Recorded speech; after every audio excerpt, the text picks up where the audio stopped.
We are back in the ring, continuing my Japanese collection of pro wrestlers. We've got an WWE Ultimate Edition figure of Shinsuke Nakamura, a big-time addition for representing New Japan Pro Wrestling and just Japan wrestling in general. So we'll open him up and talk about him and his importance to my collection that I'm kind of trying to build of into Japan wrestling / New Japan Pro Wrestling figures. Let's open him up and talk about him. Dang Ultimate boxes. I think I've only had one other one. Oh no, I did do two, I think. This is from I believe this is his main event entrance attire for WrestleMania of 2018, when he had a chance at the WWE Championship. 3 sets of hands. He's got fists. Here's some very unique ones. Here's kind of his unique taunt kind of hands. He'll do this kind of gesture, and we can pose him like that with these. You won't see this hand configuration on any other figure. That's all him. And on the figure, these kind of open hands, you know, for holding. All the heads he comes with are extremely expressive. But I guess that's just Nakamura's way. Here, this one, you can really see his mouth guard. Kind of has that combat mouth guard in there with a kind of painted teeth design, just kind of a intimidation kind of thing there, just strange looking. Usually his style is to just be so stylized that you don't know what's going on. For the arms, kind of the wrestling attire arms, you know, without the jacket, has gold bands. Usually just has red. I think this was kind of a special for WrestleMania attire. The other heads, still an open mouth, but a little different expression than the one it comes with. Not a huge difference. I'd probably say this is one of the best ones for likeness and just that expression for him. This might be the best head. Might switch to this one. I don't know. Let me know which head you think is the best. They're kind of hard to describe which one.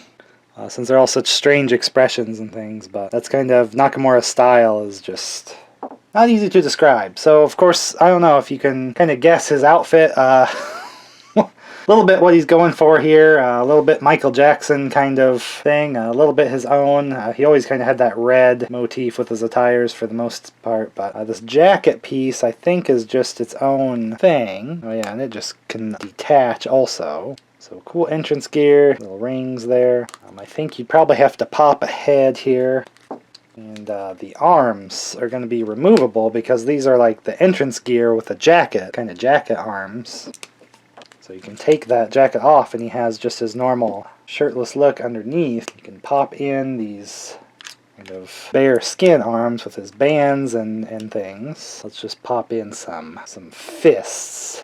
We need a head back on him. Let's try the second head there. Here we kind of have ring gear Nakamura with those armbands, wristbands. This is the Ultimate Edition kind of torso. It's different than the WWE Elite torso, which is kind of like its own hinge. This is just kind of a top piece that is actually a little less motion, honestly, than the Elite. So I don't know why they think this is that much better. Maybe just the appearance a little bit, but anyway, these armbands and wristband things are not molded on. They are kind of their own piece. You could potentially just remove them. Nakamura was super big in Japan. It's kind of one of the chosen from kind of the new batch just to be, you know, a top performer for them. And this is the guy, you know, he was facing Brock Lesnar when Brock Lesnar was in Japan as the IWGP Heavyweight Champion. And probably before he developed this kind of stylized persona like this. He just kind of has this hard to describe style here just for...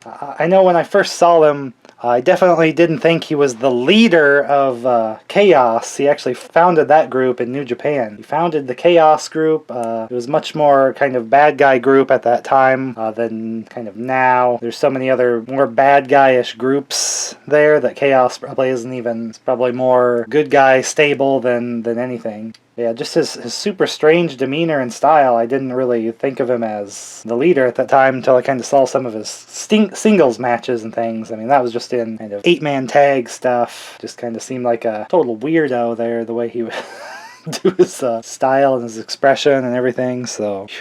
But around 2016, he did come to WWE, and he's been there for quite a while. But he really made a name for himself being, you know, IWGP World Heavyweight Champion, IWGP Intercontinental Champion in Japan, and founding that kind of stable that's, I mean, still is going. So he left a huge mark in Japan. He could easily, you know, return there any time he would want and be, you know, a top guy there still, especially after all his time in WWE. but he's staying in WWE and kind of hit a slump of not getting the big matches or big wins.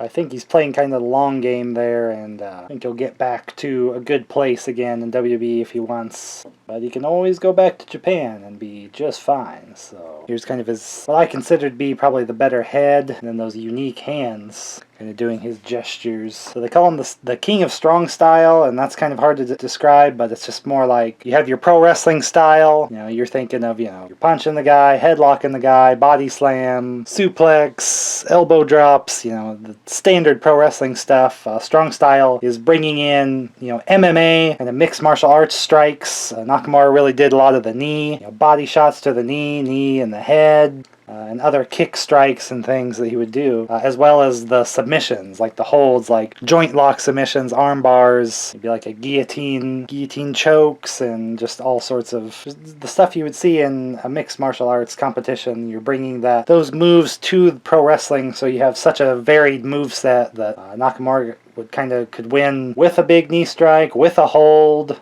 He had standard just pro wrestling moves like slams, so just kind of, you were so varied that it just looked like you were always trying to win, so it just made for a kind of a better match, that it wasn't just, well, you gotta hit your one move. He actually has a lot of ways he could really win if he wants, and that just makes it a much more interesting fight. So I wanted to get Nakamura because I'm kind of building this collection in anticipation of those New Japan figures, and I hope he kind of fits in with those as far as the size. I think they are maybe bigger, but again, we'll have him ready to compare to those when I get them, and I can open them up here and talk about them and everything.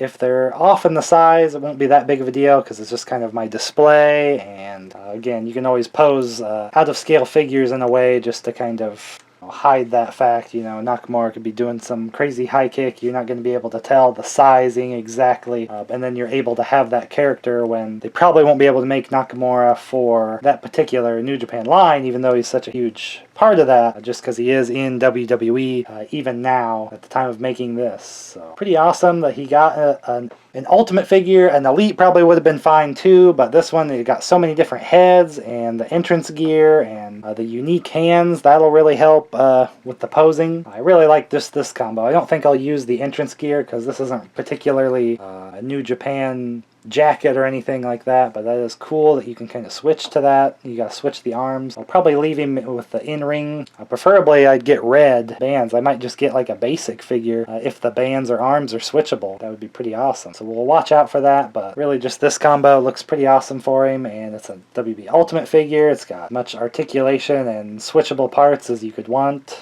So it'll be pretty awesome just on its own, but for my collection also, get a classic kind of character there in Shinsuke Nakamura for New Japan Pro Wrestling history, or just Japan wrestling in general. Just a guy that kind of made his own style and his own name for himself and was able to come to the US and be just as big, really. So I open up all my wrestling figures here, and check that out, get subscribed, and I open up all my other collectibles and things here as well. Stick around, I'll see you in the next video. You might find something you like. And